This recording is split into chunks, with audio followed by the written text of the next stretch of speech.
Hello and welcome to my YouTube channel. This never gets old. So I'm back with another book. Cue music.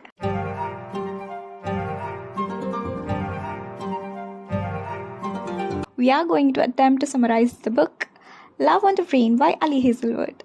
I love her books. And here's the mood board for the book. Meet RFMC B. Koenigswasser. She's a brilliant neuroscience engineer working at NIH. Hot with her now purple-colored hair and cool septum piercing, B is a Marie Curie stan. Runs an anonymous Twitter account named What Would Mary Do, supporting women in STEM. Story starts with a B getting all giddy to be presented with an opportunity to work at NASA. I mean, who wouldn't be? On a project called Blink, which basically is using brain science to make fancy helmets for astronauts to make them better in space. Her twin sister Marika's words, not mine. The catch is that she'll be co-leading the project with a 6'4", oh my god, he's so tall, dark-haired, green-eyed engineer Levi Ward. Is it Levi or Levi? I'm totally butchering the pronunciation here, but anyways. The one who refused to collaborate on a project with her in grad school the day she got engaged, Levi Ward. The one who hadn't spoken a word to her during her time in grad school, Levi Ward. The one who everyone in the grad school, including B, believes hates her, Levi Ward. The grad school nemesis, the man, the myth, the legend, Levi Ward. How exciting. Moving on, she flies to Houston one day prior with her research assistant Rokyo, who keeps stating weird facts all the time. We love her. B decides to go visit the research building and meet up with a guy called Guy. What kind of a name is that? He's an astronaut who's never been to space and is currently willing to play lab rat for their project. Anywho, B looks around the place and spots a cat. Cat's a superior species and I'm not taking no for an answer. Anyways. B sees the cat jump and disturb the equipment laying outside, so now she's seconds away from getting squished by heavy metals. And in a second, she's not.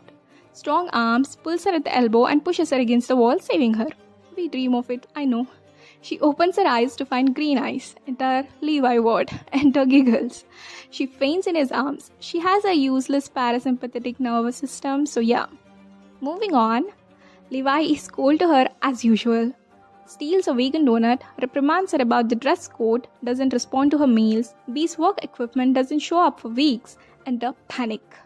She finds out from Levi's RA, Kaylee, that there was a meeting she wasn't invited to. Furious B confronts Levi and finds out he isn't responsible but the mails are somehow misplaced. Sus. And NASA isn't actually wanting to continue Blink. Levi promises to take care of the situation and does so the next morning by bringing up the pictures of their competitors working on the same project. We love us a brilliant man. They get to work, things go well, B thinks Levi is married and so does Levi. One day she gets stuck in a cemetery, calls Levi to help her out and forgets her keys there. Levi takes her to his home and B finds out that he isn't married and that he's also a vegan and a cat person like her. Has a cat named Schrodinger. Also, the girl Penny he's been babysitting is actually his fences. Work for the project is going all high and mighty when their boss Boris asks them to attend a conference to spy on their competitors. There she sees her trash tin of an ex Tim and her ex-best friend Annie and faints again. Levi then finds out she isn't married. Finally, my man loses it. He completely loses it, you guys. They get invited to a brunch where they meet their grad school friends. Levi warns off Trash Tin, literally warns him off. And her best friend Annie apologizes to B. On the way back home, Levi finally confesses to having liked her back in grad school. And that he wasn't good at communicating and also went for therapy to get better. My man is whipped, borderline obsessed. B cracks a solution for the helmets they are working on by the time they reach her home. And my oh my, they kiss. It was so hot. Levi goes MIA the next day but ends up knocking her door at the night to return her backpack. They discuss about Penny's father, Peter, who is no more and hence the project prototype is named after him. And also why Levi is so hellbent on making it happen and making them proud. They end up getting down and dirty. The spice was indeed spicy. Remember I said she runs a Twitter account? So there's this stranger named Schmack who keeps supporting her there. They often chat and one day he explains his obsession over this girl explicitly. I'm leaving the paragraph here so you can see why fictional man does it better. This right here got me blushing, kicking my feet in air and giggling. And you're right, Schmack is Levi. Enter gasp. But they don't know yet, so yeah. Levi takes her out on a dinner, they get smexy again, spicy. He takes her to meet his ungrateful parents and then later they get smexy again, spicy. Things go well for weeks and then disaster comes in 3.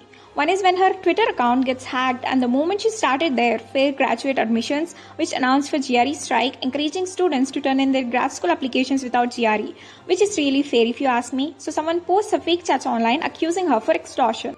2 is Project Blink, when the guy ends up getting a seizure on demonstration and B takes responsibility and backs off the project. 3 is where Levi asks B to not give up on the project and also angry confesses his love. I love angry confessions. B gets scared and lets him go. She is wallowing in the grief after getting to know that Schmack is Levi and sees the pen drive Levi left for her containing footage of her imaginary, now real cat in the lab, Felicity.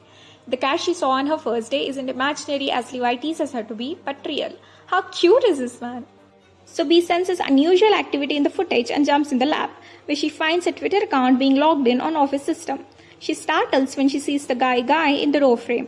He confesses that he was the reason behind missing mails, files and threatens to kill B.